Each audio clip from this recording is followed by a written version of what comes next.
So guys, welcome back in another video on SAS Part 1 syllabus. So आज से हम लोग SAS Part 1 का पेपर 4 स्टार्ट कर रहे हैं. So SAS Part 1 में पेपर 4 जो है वो information technology theory and practical था पहले, ठीक है, थ्योरी एंड प्रैक्टिकल. बट अब जो न्यू अमेंडमेंट्स हुए हैं, अपडेटेड सिलेबस आया है, उसके अकॉर्डिंग अब ओनली थ्योरी आएगी एंड प्रैक्टिकल पोर्शन रिमूव कर दिया गया है. पहले मींस जो practical portion Excel, PowerPoint, MS Word वगैरह आते थे, वो सब नहीं आएगा. सो अगर सिलेबस की बात करें तो सिलेबस ये है. सबसे पहले है elements of computer, characteristics of computer, hardware, computer components, definition of processor, RAM, ROM, hard disk drive, flash, USB drive. Okay. Then parts of computer, keyboard, mouse, printer, MFD. Okay. Then software का part आता है कि कौन कौन से system software हैं. Okay. And फिर कौन कौन से एप्लीकेशन सॉफ्टवेयर हैं. उसके बाद हम लोग देखेंगे कि हमारे डिपार्टमेंट में कौन कौन से सॉफ्टवेयर यूज होते हैं, जैसे tulip, dolphin, new compilation system, defence travel system, आश्रय, सुविज्ञा, निधि, सीफा, विश्वक, भवन and their area of utility, pension software. तो जितने सॉफ्टवेयर यहाँ पर दिए हुए हैं ये सब तो हम लोग देखेंगे ही. साथ ही साथ कुछ एक्स्ट्रा सॉफ्टवेयर जो यहाँ पर सिलेबस में नहीं है बट हमारे डिपार्टमेंट में यूज होते हैं, वो भी सॉफ्टवेयर हम लोग सब देखेंगे. ओके.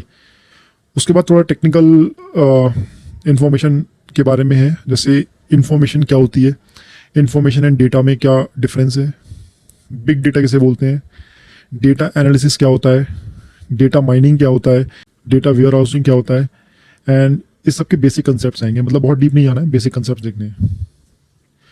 देन उसके बाद है सेंट्रलाइज्ड एंड डिसेंट्रलाइज्ड सिस्टम, उसकी definition, differences, example of the system in the department. Means centralise system होता है, एक डिसेंट्रलाइज सिस्टम होता है, तो उसको कैसे हम लोग अपने डिपार्टमेंट में यूज कर रहे हैं. फिर आएगा computer and communication, need of data transmission over distance. Okay. So उसके क्या क्या मेथड्स होते हैं. उसके बाद नेटवर्किंग में लैन, वैन, मैन. ओके. फिर नेटवर्किंग में जो भी कंपोनेंट्स यूज होते हैं, जैसे स्विचेस हो गए, राउटर, फायरवॉल, ओके, ETC, बहुत सारी चीज़ें और होती हैं, मॉडेम वगैरह होते हैं. ओके. इंटरनेट एंड इंट्रानेट क्या होता है, उसकी डेफिनेशन एंड डिफरेंट उसके एस्पेक्ट्स. क्लाइंट सर्वर नेटवर्क्स क्या होते हैं. Social media, Facebook, Twitter, YouTube and department present in them. Social media के बारे में देखेंगे और डिपार्टमेंट कहाँ कहाँ प्रेजेंट है वो देखेंगे. Operating system concepts, operating system का क्या कंसेप्ट है, मीन्स ऑपरेटिंग सिस्टम कितने टाइप के होते हैं. ओके. जैसे हम लोग नॉर्मली अपने घरों में विंडोज़ यूज़ करते हैं, मोबाइल्स में एंड्रॉयड होता है. ओके. और एप्पल मोबाइल में iOS सिस्टम होता है. लेकिन मोस्टली ऑफिस में हम लोग कौन सा यूज़ कर रहे हैं, फेडोरा यूज़ करते हैं, लाइनेक्स यूज़ करते हैं, Ubuntu यूज़ करते हैं. ओके. सो ये सब ऑपरेटिंग सिस्टम के बारे में देखेंगे. Then IT security, concept of IT security, privacy, protection, authorisation, ये सब चीज़ें देखेंगे. सिक्योरिटी रिस्क, वायरस क्या होता है, ट्रोजन्स, मॉलवेयर, स्पाईवेयर, सब चीज़ें क्या होती हैं, उसको कैसे प्रिवेंट करना है. Then cyber security, password policy circulated by headquarters office. जो भी अपने डिपार्टमेंट में cyber security and password policies follow हो रही हैं उन सबको हम लोग देखेंगे, जैसे NOC वगैरह होता है, ठीक है, जैसे नॉक बोलते हैं. इसके अलावा पेन ड्राइव लगाने पे भी रिस्ट्रिक्शन है सिस्टम में, वो सब देखेंगे क्यों है. उसके बाद थोड़ा और टेक्निकल जाएंगे. RDBMS, relational database management system and database management system में क्या डिफरेंस है, एग्जाम्पल क्या है. देन थोड़ा बहुत बेसिक चीज़ें देखेंगे SQL के बारे में, structured query language, select, insert, update, delete, ये सब कमांड्स होती हैं SQL में, वो हम लोग देखेंगे, बेसिक देखेंगे. वैसे SQL तो ऐसा है कि जिसको SQL आता है, जिसको एडवांस लेवल पे SQL आता है, वो बड़ी बड़ी कंपनीज में भी वर्क कर सकता है. मीन्स ओरेकल, गूगल, केवल SQL, स्ट्रक्चर्ड क्वेरी लैंग्वेज, अगर आपको मास्टरी है इसमें, ठीक है, आप इसमें आपकी पूरी कमांड है, तो बहुत बहुत बड़ी बड़ी कंपनीज में जा सकते हैं. तो इसकी कोई लिमिट नहीं है. लेकिन यहाँ पर हम लोग SQL के बेसिक फंडास देखेंगे कि सेलेक्ट कमांड क्या होता है, इंसर्ट, अपडेट, डिलीट कमांड्स कैसे हम लोग यूज़ करते हैं. फिर देखेंगे कंडीशनल क्वेरीज, बेसिक कंडीशन, जैसे linking of more than one table. ये थोड़ा ज़्यादा टेक्निकल हो जाएगा. मेरा जो बैकग्राउंड है वो टेक्निकल बैकग्राउंड है, तो मुझे इस सब के बारे में अच्छी खासी नॉलेज है, बट जो एग्ज़ाम पर्सपेक्टिव से इंपॉर्टेंट है उतना हम लोग यहाँ पर पढ़ेंगे. जैसे linking of more than 2 tables, जैसे हमारा जो डेटाबेस होता है, हम लोगों का जो डेटाबेस है उसको हम लोग किसके थ्रू एक्सेस करते हैं, पीजी एडमिन वगैरह टूल्स होते हैं तो उसके थ्रू एक्सेस करते हैं। तो डेटाबेस में डिफरेंट डिफरेंट टेबल्स होती हैं, जैसे एक टेबल में आर्मी नंबर होगा, उससे रिलेटेड उसके सर्विस रिलेटेड इंफॉर्मेशन होगी। दूसरे में हो सकता है दूसरी एक टेबल हो, उसमें आर्मी नंबर के साथ उसके फैमिली से रिलेटेड डिटेल्स हो। मतलब डिफरेंट डिफरेंट टेबल्स में डिफरेंट डिफरेंट टाइप का डेटा होता है। ओके, सो उन टेबल्स को आपस में लिंक कैसे करते हैं वो सब चीज़ें देखेंगे। Then data encryption, types of data encryption, difference server side scripting and client side scripting क्या होता है। सर्वर साइड स्क्रिप्टिंग क्या होता है, जैसे आप एक वेबसाइट देख रहे हैं, ठीक है, जैसे आपने लेट्स से एक एग्जांपल लेते हैं, आपने फ्लिपकार्ट की वेबसाइट ओपन की, तो जो आपको फ्लिपकार्ट की वेबसाइट ओपन करने पे जो चीज़ें दिख रही हैं, ठीक है, वो क्या है, वो क्लाइंट साइड स्क्रिप्टिंग है। मतलब आपके साइड की प्रोग्रामिंग की गई है, लेकिन बैक एंड में जो प्रोग्रामर है उसको कुछ और दिखता है, उसको सर्वर साइड स्क्रिप्टिंग दिखती है। तो वो सब चीज़ें हम लोग देखेंगे। फिर एक ही अपडेट आई थी कि इंफॉर्मेशन टेक्नोलॉजी में पहले थ्योरी एंड प्रैक्टिकल जो आता था वो प्रैक्टिकल पोर्शन रिमूव कर दिया गया है। अब इंफॉर्मेशन टेक्नोलॉजी में 100% MCQ बेसिस आएगा। ओके, और प्रैक्टिकल पोर्शन नहीं आएगा। ओके, सो ये अभी 2025 में अपडेट आया है। सो आपको पता ही है कि impact classes app Android mobile के लिए गूगल प्ले स्टोर पे अवेलेबल है। ओके, गूगल प्ले स्टोर पे जाना है आपको, इम्पैक्ट क्लासेस टाइप करना है और एप्लीकेशन को डाउनलोड कर लेना, ये इसका लोगो है।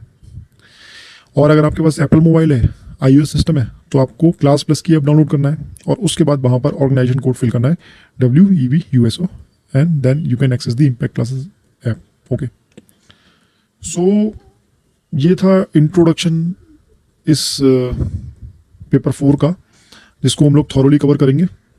इसमें क्या एक खास बात है कि कुछ क्वेश्चन तो बहुत इजी होते हैं, जैसे आपसे यही पूछ लेंगे कि इनपुट डिवाइस कौन सी होती है, आउटपुट डिवाइस कौन सी होती है, बच्चों वाले क्वेश्चन। लेकिन कुछ क्वेश्चंस रियल में ऐसे होंगे कि आपने जब स्टडी की होगी तभी आप उसको आंसर कर सकते हैं। यहाँ पर कंप्यूटर वाले कोर्स में एब्रिविएशन एंड फुल फॉर्म्स बहुत आती हैं, जैसे SDD का फुल फॉर्म क्या है, ROM का फुल फॉर्म क्या है, RAM का क्या है। ओके, सो HTTP का क्या है, www का क्या है, ऐसे बहुत सारी चीज़ें आती हैं। तो वो सब चीज़ें भी हम लोग देखेंगे। तो 1 बाई 1 एक तरफ से सिलेबस कवर करते हुए चलेंगे और कंप्लीट सिलेबस करेंगे, और पेपर 4 कंप्लीट होने के बाद देन पेपर 5 हम लोग देखेंगे। Okay, so first point is elements of computer. Basic theory पढ़ेंगे कंप्यूटर की। सबसे पहले कंप्यूटर होता क्या है, कैरेक्टरिस्टिक्स क्या है कंप्यूटर की, क्या क्या उसकी खासियत है। Okay, a computer is a fast electronic device that processes raw data, performs arithmetic and logical operations and produces output. Computer एक इलेक्ट्रॉनिक डिवाइस है, उसको हम लोग रॉ डेटा देते हैं, मतलब हमारी जो भी हमें प्रोसेस करना होता है वो रॉ डेटा देते हैं। कंप्यूटर क्या करता है, उस पर arithmetic and logical operations perform करता है और आउटपुट हमें देता है। अरिथमेटिक ऑपरेशन कौन से होते हैं, जो कैलकुलेशन होती है, मल्टीप्लिकेशन, डिवीजन, ये सब चीज़ें हो गई अरिथमेटिक। ओके, मैथमेटिकल टाइप की। लॉजिकल ऑपरेशन क्या हो गए कि कंपैरिजन। सपोज 4 into 5 अगर हम लोगों ने कमांड दिया तो 4 into 5 20, तो ये तो अरिथमेटिक हो गया। ओके, मैथमेटिकल कैलकुलेशन हो गई।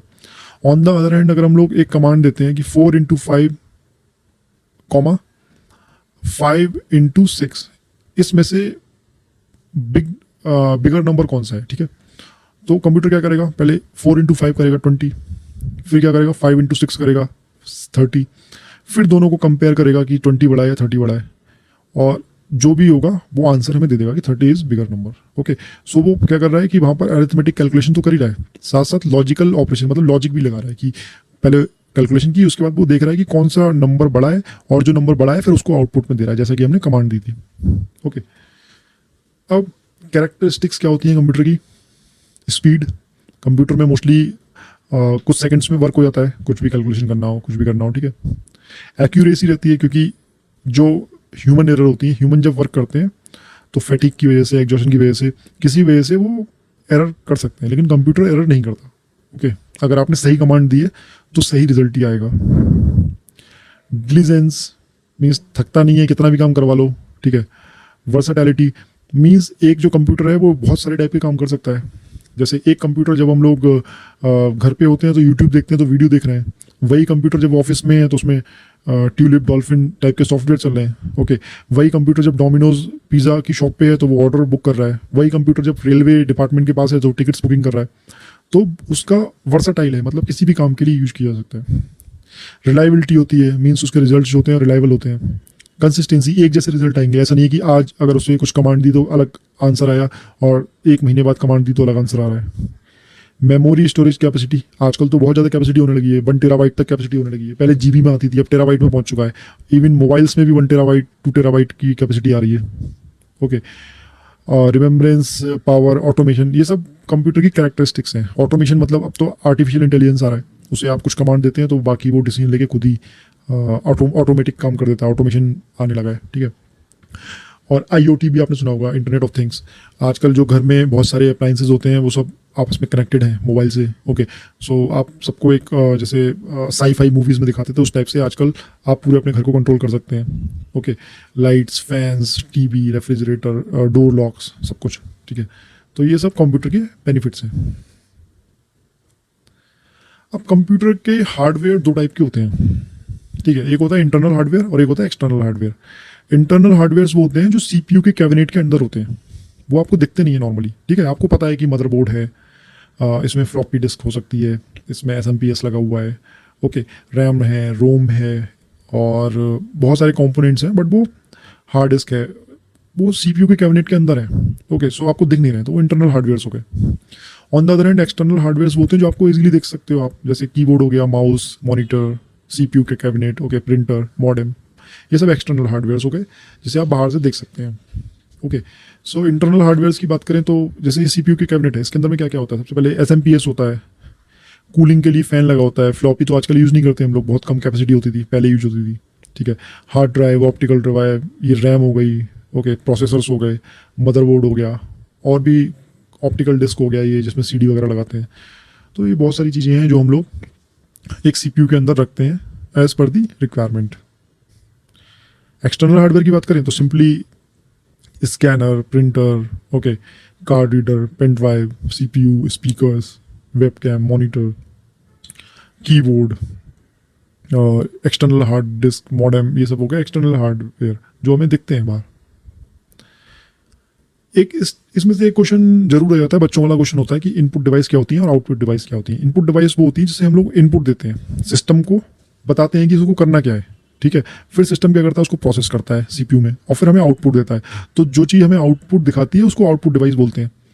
जैसे कीबोर्ड है, कीबोर्ड से हम लोग इनपुट देते हैं, कुछ भी टाइप करना हो या कुछ कमांड देनी हो, कीबोर्ड से देते हैं। माउस से भी कमांड देते हैं। जो गेमिंग कंसोल्स हैं उससे गेमिंग के लिए इनपुट देते हैं। वेब कैमरे से हम लोग वीडियो इनपुट देते हैं। स्कैनर से स्कैन करके कोई फाइल हम कंप्यूटर में इनपुट करते हैं। कुछ चीज़ अगर रिकॉर्ड करना हो, जैसे मैं वीडियो रिकॉर्ड कर रहा हूँ तो माइक्रोफोन के थ्रू कर रहा हूँ। ओके, इसके अलावा फिर आउटपुट डिवाइस क्या होती है कि हमने यहाँ से इनपुट दिया, इनपुट देने के बाद कंप्यूटर ने उसको प्रोसेस किया सीपीयू ने। ओके, सीपीयू ने प्रोसेस करने के बाद जो आउटपुट जनरेट किया, तो जिस डिवाइस के थ्रू वो आता है आउटपुट, उसको आउटपुट डिवाइस बोलते हैं। जैसे मॉनिटर में हम लोगों को वीडियो, ऑडियो, वीडियो आउटपुट दिखता है या इमेज आउटपुट दिखता है। प्रिंटर में हमें प्रिंटर कोई डॉक्यूमेंट प्रिंट किया तो वो आउटपुट आता है। ऑडियो आउटपुट कहाँ दिखता है? स्पीकर में दिखता है, हेडफोन में दिख सकता है, प्रोजेक्टर में जो भी कंप्यूटर की स्क्रीन है उसको हम लोग कहीं पे बिग स्क्रीन पे प्रोजेक्ट कर सकते हैं। तो इनपुट आउटपुट जब जो भी ऑप्शन दिया होगा उसके अकॉर्डिंग आप लोग लॉजिक लगा के देख सकते हैं कि इनपुट आउटपुट डिवाइस कौन सा है। अब ये एक ब्लॉक डायग्राम है कि कंप्यूटर सिस्टम वर्क कैसे करता है। जो इनपुट डिवाइसेस होती हैं जैसे कीबोर्ड, माउस, अदर इनपुट, ठीक है, ये जो है इनपुट डिवाइसेस हैं, यहाँ से कमांड जाती है सीपीयू में। ओके, और सीपीयू इसको प्रोसेस करता है और प्रोसेस करने के बाद आउटपुट देता है। फिर वो आउटपुट कहाँ जाता है? आउटपुट डिवाइसेस में, monitor, printer, speaker, other output. Okay, simple सा डायग्राम है। अब देखते हैं सीपीयू। सीपीयू क्या होता है? Central processing unit. सबसे पहले तो उसकी फुल फॉर्म ही आ सकती है कि what is CPU? Central processing unit. CPU is the brain of the computer because it controls everything the computer does. When you enter information using an input device, the CPU processes it. CPU को computer का brain भी बोलते हैं। अब ये एक general statement हो गया कि CPU is the brain of computer, क्योंकि जो बाकी सब जो डिवाइस है ना, जैसे मॉनिटर हो गया, कीबोर्ड हो गया और प्रिंटर हो गया, ये सब केवल कमांड को लेने के लिए बनी है। मतलब इन पे बस कमांड दो तो वो काम कर देंगे, लेकिन वो कमांड दे कौन रहा है? ओके, तो प्रोसेसिंग कौन कर रहा है, क्या लॉजिकल डिसीजन लेना है वो कौन कर रहा है? वो सीपीयू कर रहा है, क्योंकि सीपीयू में ही प्रोसेसर लगा हुआ है। ओके, तो जो सीपीयू होता है, सीपीयू को ब्रेन ऑफ द कंप्यूटर बोलते हैं। लेकिन यहाँ पर एक और भी बात है कि सीपीयू जनरल टर्म्स में तो हम लोग सीपीयू को ब्रेन ऑफ द कंप्यूटर बोल देंगे, लेकिन सीपीयू के भी बहुत सारे पार्ट्स होते हैं। जैसे सीपीयू के 3 पार्ट्स होते हैं, अरिथमेटिक लॉजिक यूनिट ALU, ठीक है। दूसरा होता है कंट्रोल यूनिट, तीसरा होता है मेमोरी रजिस्टर। तो जो CPU है उसके 3 पार्ट्स हैं, ALU, CU and memory register.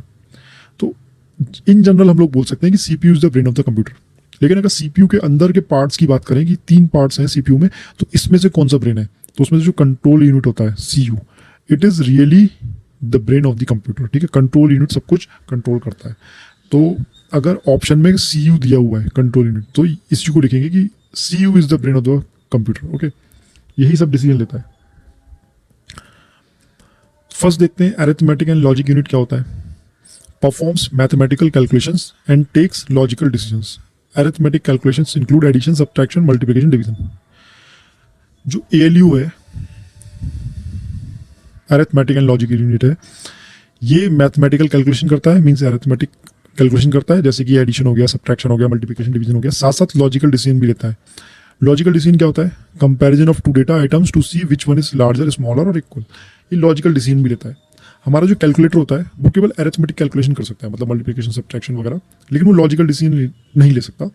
On the other hand computer logical decision ले सकता है, इसलिए ये कैलकुलेटर से डिफरेंट है, ओके। सो लॉजिकल डिसीजन कौन लेता है और मैथमेटिकल कैलकुलेशन कौन करता है? आलू, ठीक है। Arithmetic and logic unit. Arithmetic logic unit is the main component of CPU. Arithmetic and logical unit is digital circuit that is used to perform arithmetic and logical operation. अब ये जो arithmetic and logic unit है, ये होता क्या है? ये एक सर्किट होता है, डिजिटल सर्किट होता है, ओके। और इस सर्किट में जो प्रोग्रामिंग होती है उसी के अकॉर्डिंग ये अरिथमेटिक एंड लॉजिकल डिसीजन लेता है, ये कैलकुलेशन करता है, ठीक है। तो ये क्या होता है? एक डिजिटल सर्किट होता है। अब देखते हैं कंट्रोल यूनिट। अब देखो यहाँ पर कंट्रोल यूनिट का लास्ट लाइन क्या है? It is also called the central nervous system और brain of the computer, okay. In general बात करें तो बोल देते हैं कि CPU is the brain of the computer, but CPU के अंदर जो 3 पार्ट्स हैं, ALU, CU and memory registers, इन तीनों में से जो कंट्रोल यूनिट है वो रियल में ब्रेन ऑफ द कंप्यूटर होता है, क्योंकि ये बताता है सबको कि क्या करना है, ओके। तो कंट्रोल यूनिट देखते हैं। It coordinates and controls the data flow in and out of the CPU। जो भी डेटा CPU में अंदर आ रहा है या बाहर जा रहा है, उसका फ्लो कौन कंट्रोल एंड कोऑर्डिनेट करता है? Control unit. And also controls all the operations of ALU, memory registers and input output units.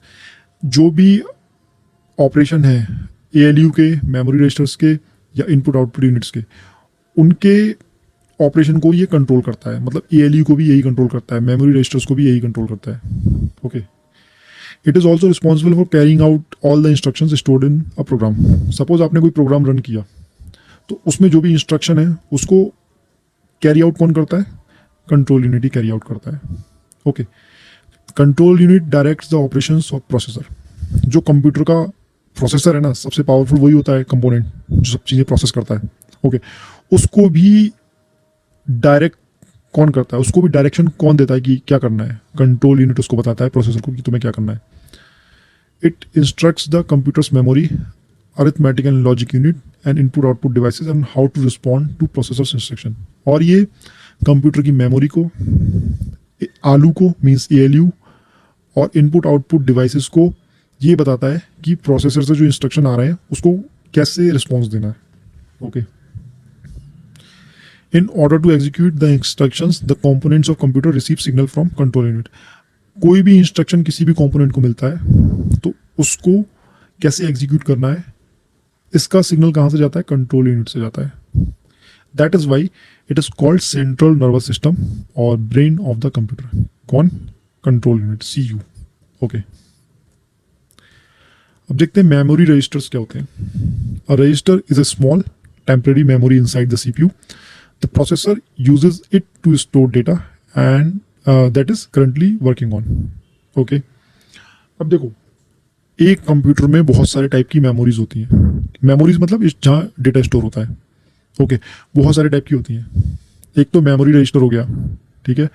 एक कैश मेमोरी हो गई, रैम हो गया, रोम हो गया, एंड देन सेकेंडरी मेमोरी हो गई, हार्ड डिस्क, CD। तो इन सब का आपस में क्या रिलेशन है और कैसे आपस में वर्क करते हैं वो हम लोग देखेंगे। सबसे पहले तो CPU के 3 पार्ट्स होते हैं, मैंने बताया था, ALU, CU and memory registers. तो ये CPU का पार्ट है, मेमोरी रजिस्टर्स। ये बहुत स्मॉल क्वांटिटी में इंफॉर्मेशन स्टोर कर सकते हैं, ठीक है। और ये टेम्प्रेरी मेमोरी होती है, मतलब अगर कंप्यूटर ऑफ किया तो चले जाएगा इसका सब डेटा, ओके। और जो एप्लीकेशन, जो भी डेटा करंट में यूज हो रहा है, अभी जस्ट जैसे कंप्यूटर पे कोई वर्क हो रहा है तो सीपीयू जिस डेटा को करंट में यूज कर रहा है, केवल उसकी इंफॉर्मेशन इस मेमोरी रजिस्टर्स में रहती है, ठीक है। और ये डिफरेंट साइजेस के होते हैं, जैसे 16 बिट, 32 बिट, 64 बिट, ठीक है। तो कितना क्या कम मेमोरी है ये, 16 बिट, 32 बिट, बहुत छोटी मेमोरी है। आजकल एक छोटी सी फोटो भी ले लो तो वो भी 3-4 MB की हो जाती है, ओके। तो ये कितना छोटी मेमोरी है, तो इसमें केवल इंफॉर्मेशन रहती है, छोटी छोटी इंफॉर्मेशन रहती है, जो प्रोसेसर करंटली जिस भी चीज़ पे वर्क कर रहा है केवल उसके बारे में, ओके। और ये सीपीयू का पार्ट है, मेमोरी रजिस्टर सीपीयू का पार्ट है, जो सीपीयू के 3 पार्ट्स होते हैं उनमें से एक है। और ये जो 16, 32, 64 बिट्स के जो मेमोरी रजिस्टर्स होते हैं, इनमें सबका स्पेसिफिक रोल होता है। कोई डेटा स्टोर करता है, कोई इंस्ट्रक्शंस स्टोर करता है, और कोई मेमोरी एड्रेसेस को होल्ड करता है। मेमोरी एड्रेसेस क्या होते हैं, कोई भी मेमोरी डिवाइस है, लेट्स से एक हार्ड डिस्क है, ठीक है। हार्ड डिस्क सपोज 512 GB की है, 512 GB की है, उसमें कोई चीज़ स्टोर है ना, तो जहाँ पर वो स्टोर है उसका एक एड्रेस होता है, मेमोरी एड्रेस, ओके। तो सपोज एक कोई मूवी है, तो मूवी जहाँ स्टोर होगी तो हार्ड डिस्क में उसका एक मेमोरी का एड्रेस होगा कि इस एड्रेस पे स्टोर है। तो कुछ जो है, जो मेमोरी रजिस्टर्स है उसका एड्रेस स्टोर करते हैं मेमोरी का, कि कोई चीज़ किस एड्रेस पे स्टोर है, ओके। समझ में आया कि मेमोरी एड्रेस क्या होता है। अब देख, ये तो सीपीयू को ओवर हो गया, ठीक है, सीपीयू कंप्लीट हो गया। सीपीयू के 3 पार्ट हो गए, एएलयू, सीयू, मेमोरी रजिस्टर्स। अब आते हैं बाकी मेमोरीज पे, ठीक है। मेमोरी क्या होती है, primary memory, RAM, ROM, secondary memory, hard disk, CD, DVD, floppy, SSD, बहुत सारी होती हैं, ठीक है। अब जो प्राइमरी मेमोरी होती है, प्राइमरी मेमोरी भी 2 टाइप की होती है, RAM, ROM, random access memory, read only memory, okay. और सेकेंडरी मेमोरी बहुत सारे टाइप की हो सकती है। हार्ड डिस्क हो गई, हार्ड डिस्क भी आजकल 2 टाइप की आ रही हैं, हार्ड डिस्क ड्राइव आ रही है और एक सॉलिड स्टेट ड्राइव आ रही है, एसएसडी। तो जो नए कंप्यूटर्स आ रहे हैं उनमें एसएसडी लगा हुआ है, ठीक है। और जो पुराने कंप्यूटर्स हैं उनमें अभी भी हार्ड डिस्क ड्राइव लगी हुई है, ओके। और पैसे बचाने के लिए भी हार्ड डिस्क ड्राइव आजकल लोग लगा रहे हैं, क्योंकि हार्ड डिस्क ड्राइव सस्ती आती है, ठीक है, और एसएसडी थोड़ी महंगी आती है। तो ये जो सेकेंडरी मेमोरी हो गई, और प्राइमरी मेमोरी क्या हो गया, रैम एंड रोम, ओके। अब ये जो मेमोरी रजिस्टर है ये अलग चीज़ है, ये सीपीयू का पार्ट है, केवल बहुत छोटी छोटी, सोचो 16 बिट, 32 बिट, 64 बिट, कितनी छोटी इन्फॉर्मेशन हो गई, केवल ये छोटी सी माइन्यूट इन्फॉर्मेशन लेते हैं, इनका और कुछ वर्क नहीं है, ठीक है। लेकिन जो मेन मेमोरी है, प्राइमरी मेमोरी है, वो रैम या रोम होती है। रैम और रोम में क्या डिफरेंस होता है उसको हम लोग देखते हैं, ठीक है। पहले तो सबसे पहले रैम जो होता है उसको बोलते हैं रैंडम एक्सेस मेमोरी। इसका काम क्या होता है, हम लोग थ्योरी पढ़ेंगे ये सब, लेकिन उसके बारे में पहले मैं नॉर्मली बता दूं। रैम ऐसा होता है, आपने देखा होगा कंप्यूटर्स में, अगर कंप्यूटर कभी ओपन किया होगा, लैपटॉप को तो ओपन करना थोड़ा डिफिकल्ट होता है, पर आपने सीपीयू जो होता है डेस्कटॉप का, उसका देखा होगा, उसमें ऐसा रैम लगा होता है मदरबोर्ड पे, ठीक है। सो रैंडम एक्सेस मेमोरी क्या होती है, जैसे सपोज पहले जो रैम आती थी वो कितने आती थी, 512 MB की आती थी, ठीक है, 512 MB या 1 GB 2 GB ऐसी रैम आती थी। लेकिन अब जैसे जैसे एप्लीकेशन हैवी होती जा रही हैं और टेक्नोलॉजी बढ़ रही है, तो अब रैम का साइज भी बढ़ रहा है। अब 16 GB 32 GB एक नॉर्मल बात हो गई है, ठीक है। 32 GB 64 GB तक रैम आजकल के कंप्यूटर्स में नॉर्मली आ रही है। तो रैम का वर्क क्या होता है, सपोज एक आपने कंप्यूटर ऑन किया, अब उस कंप्यूटर में लेट्स से 50 एप्लीकेशन है, 50 प्रोग्राम्स हैं उसके अंदर, जैसे उसमें VLC प्लेयर है, ओके, फोटो व्यूअर है, ओके, वीडियो एडिटिंग सॉफ्टवेयर है, एंड पावर पॉइंट है, एक्सेल है, MS वर्ड है, इसके अलावा और भी बहुत सारे सॉफ्टवेयर उसमें इंस्टॉल्ड हैं, okay.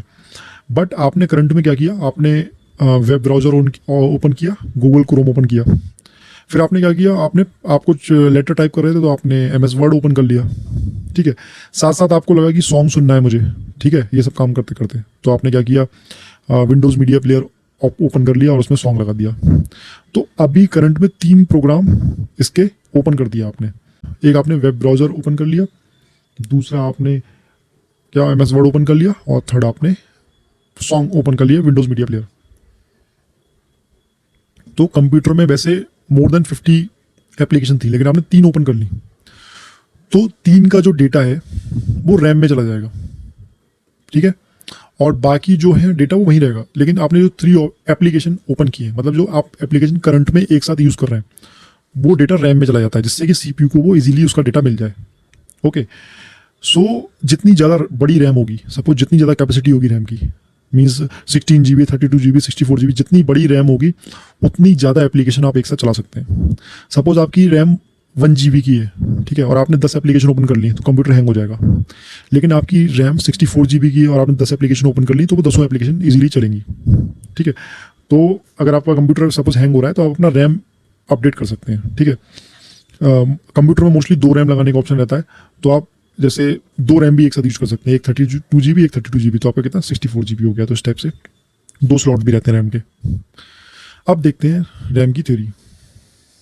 Random access memory, apart from registers the internal memory also known as primary memory और मेन मेमोरी। रैम को किस किस नाम से जानते हैं? इंटरनल मेमोरी बोलते हैं, प्राइमरी मेमोरी बोलते हैं, मेन मेमोरी बोलते हैं। Where data and instructions are stored temporarily. Okay, temporary store होते हैं। जो एप्लीकेशन ओपन है उसका डेटा वहाँ स्टोर होगा।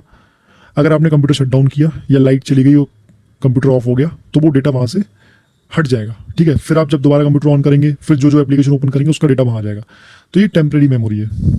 ठीक है, where data and instructions are stored temporarily while a program runs. जो प्रोग्राम करंट में रनिंग है उनका डेटा वहाँ पर स्टोर रहता है। Every piece of data in RAM is stored at unique location with an address, so the processor can access it quickly without searching the entire memory. Suppose आपका जो hard disk है वो 512 GB की लगी हुई है, ठीक है, 512 GB की हार्ड डिस्क लगी हुई है। अब अगर CPU को कुछ यूज़ करना है तो वो 512 GB में जाके वो डेटा ढूंढता रहेगा, तो उसमें टाइम लगेगा। तो कंप्यूटर क्या करता है, जो भी प्रोग्राम, जो भी डेटा आप करंट में यूज़ कर रहे हैं, जो भी एप्लीकेशन आपने करंट में यूज़ की है, तो उसको रैम में स्टोर कर लेता है। ठीक है, जिससे वो इजीली एक्सेस हो पाए और पूरी मेमोरीज, जितनी मेमोरी है, स्टोरेज है, उसको एक ढूंढना ना पड़े बार बार जाके, तो वो रैम में आ जाता है डेटा। ठीक है, तो सपोज एक हार्ड डिस्क है 512 GB की, 512 GB की, उसमें बहुत सारी एप्लीकेशन है, आपने 3 एप्लीकेशन ओपन किए, तो जो 3 एप्लीकेशन का डेटा हार्ड डिस्क में अलग अलग स्पेस पे है उसको रैम उठा के अपने पास ले आएगा, क्योंकि वो करंट में आपने ओपन किया हुआ है, और उसका एड्रेस भी ले आएगा कि किस किस एड्रेस पे डेटा स्टोर है। इसलिए इसको रैंडम एक्सेस मेमोरी बोलते हैं कि ये कहीं से भी रैंडम एक्सेस है, मतलब जो 3 एप्लीकेशन आपने ओपन किया उसका डेटा जहां जहां था वहां से रैंडमली इसने डेटा उठा लिया। ठीक है, since RAM provides direct access to any data location it is called random access memory. I think समझ में आ गया होगा रैंडम एक्सेस मेमोरी क्यों बोलते हैं। ठीक है, RAM is computers short term memory. इसको बोलते हैं शॉर्ट टर्म मेमोरी क्योंकि यहाँ पर डेटा टेम्परेरीली स्टोर होता है। जैसे ही कंप्यूटर स्विच ऑफ करेंगे या फिर जैसे ही अगर मान लो लाइट चली गई, यूपीएस नहीं लगाया, कंप्यूटर बंद हो गया, तो वो डेटा वहाँ से लॉस हो जाता है। ठीक है, where the data is stored temporarily while programs are running. जब तक प्रोग्राम रन कर रहे हैं तब तक वो डेटा वहाँ पर है, प्रोग्राम बंद किसी भी वजह से तो डेटा गया। For example, when you open an app it loads into RAM so the computer can access it quickly. RAM का काम क्या होता है, जो आपने एप्लीकेशन ओपन की है उसका डेटा उठा के रैम में आ जाता है, जिससे कि सीपीयू को वो इजीली मिल जाए। इसको वोलेटाइल मेमोरी बोलते हैं। ठीक है, रैम इज वोलेटाइल मेमोरी। अभी एमसीक्यू में आ सकता है कि रैम इज वोलेटाइल और नॉन वोलेटाइल, तो वोलेटाइल हो गया। वोलेटाइल मतलब क्या हो गया, क्या रीजन है, data is lost when the computer is shut down और पावर इज इंटरप्टेड। जैसे ही कंप्यूटर बंद होगा वो डेटा वहाँ का लॉस्ट हो जाएगा। ठीक है, ये रैम का फोटो इस टाइप की होती है रैम। ठीक है, DDR बनाती थी, DDR2, DDR3, ये उसके जैसे जैसे टेक्नोलॉजी बढ़ती जा रही है वैसे वैसे रैम के DDR1, DDR2, DDR3, ठीक है, इस टाइप से उसकी जनरेशन आगे बढ़ रही है। Okay, types of RAM 2 type की होती हैं, static RAM, dynamic RAM. Static RAM में क्या होता है, ओनली ट्रांजिस्टर्स यूज होते हैं, ओनली ट्रांजिस्टर्स। डायनेमिक रैम में क्या होता है, ट्रांजिस्टर्स एंड कैपेसिटर्स दोनों यूज होते हैं। इतना तो आपने कहीं ना कहीं पढ़ा होगा, ट्रांजिस्टर्स क्या होते हैं, कैपेसिटर्स क्या होते हैं। ठीक है, नहीं पढ़ा हो तो कोई बात नहीं, बस नाम याद रखना है। ठीक है, स्टैटिक रैम क्या होता है, स्टैटिक रैम और S RAM stores a bit of data using the state of 6 transistor memory cell. ठीक है, कैसे स्टोर करते हैं, 6 ट्रांजिस्टर मेमोरी सेल में। डायनेमिक रैम और D RAM stores a bit of data using a pair of transistors and capacitors which constitute a D RAM memory cell. Okay, इसमें केवल transistor है और इसमें ट्रांजिस्टर एंड कैपेसिटर बोथ। ठीक है, सो RAM कितने टाइप की होती है, S RAM, D RAM, static RAM, dynamic RAM. Okay, अब मैंने आपको बताया था कि जो प्राइमरी मेमोरी होती है वो 2 टाइप की होती है, रैम एंड रोम। तो रैम हम लोगों ने देख लिया, अब हम लोग देखेंगे ROM, read only memory. Read only memory कितने टाइप की होती है? P ROM, E P ROM, E P R O M, इन सब की फुल फॉर्म आती है, ठीक है। S RAM, D RAM, P ROM, E P ROM, E P ROM, ठीक है। इसकी फुल फॉर्म भी आ जाती है। तो अब हम लोग देखते हैं ये सब क्या होता है, रोम क्या होता है। ऐसा करते हैं, इस वीडियो में इतना ही रखते हैं, नेक्स्ट वीडियो से हम लोग ये रोम देखेंगे क्या होता है। उसके बाद रैम रोम क्या होता है, types of ROM, H D D, S S D, okay. ये सब कैश मेमोरी क्या होता है, बहुत इंपॉर्टेंट कंसेप्ट है। कैश मेमोरी क्या होता है, इसके बारे में मोस्टली लोगों को पता नहीं होता, ठीक है। नाम सुना है लेकिन ज़्यादा नॉलेज नहीं होती, तो हम लोग वो भी देखेंगे, ओके। इसके अलावा सिस्टम सॉफ्टवेयर, एप्लीकेशन सॉफ्टवेयर क्या होते हैं, फिर उसके बाद देखेंगे फर्मवेयर क्या होता है, बायोस क्या होता है, पोस्ट क्या होता है, okay. Power on self test, okay. इसके बाद डिपार्टमेंटल सॉफ्टवेयर कुछ देखेंगे। सो धीरे धीरे सब इसको कवर करेंगे। और इस वीडियो में आपको लेक्चर सीरीज में क्या फ़ायदा होगा, आपको एग्जाम में तो बेनिफिट होगा ही, साथ साथ आपकी कंप्यूटर की जो नॉलेज है वो भी इंक्रीज होगी। क्योंकि मेरा टेक्निकल बैकग्राउंड है, जितना मैंने पढ़ा है मैं ट्राई करूंगा आपको सब चीज़ें बता दूं, जिससे कि कंप्यूटर के बारे में आपकी नॉलेज एनहेंस हो जाए, ओके। आपको इंटरेस्ट भी आएगा, क्योंकि मैं आपको ऐसे बताऊंगा कि रियल में वर्क कैसे होता है। अब जैसे ये बायोस है, इस बायोस में हम लोग देखेंगे कि कंप्यूटर स्टार्ट कैसे होता है, ठीक है। सपोज हम लोगों ने कंप्यूटर ऑन किया, तो सबसे पहले कंप्यूटर में होता क्या है, ठीक है। ऑपरेटिंग सिस्टम कैसे वर्क करता है, ओके। और ऑपरेटिंग सिस्टम से पहले कौन सी चीज़ होती है जो ऑपरेटिंग सिस्टम को एक्टिवेट करती है, ओके। एम्बेडेड प्रोग्रामिंग क्या होती है। तो ये सब चीज़ हम लोग देखेंगे बिल्कुल प्रैक्टिकल वे में कि प्रैक्टिकली ये सब चीज़ें कैसे होती हैं। तो आपकी नॉलेज भी कंप्यूटर की बढ़ेगी और आपका एग्जाम तो क्लियर होगा ही। सो मिलते हैं नेक्स्ट वीडियो में। Till then take care, bye bye, best of luck for your preparation.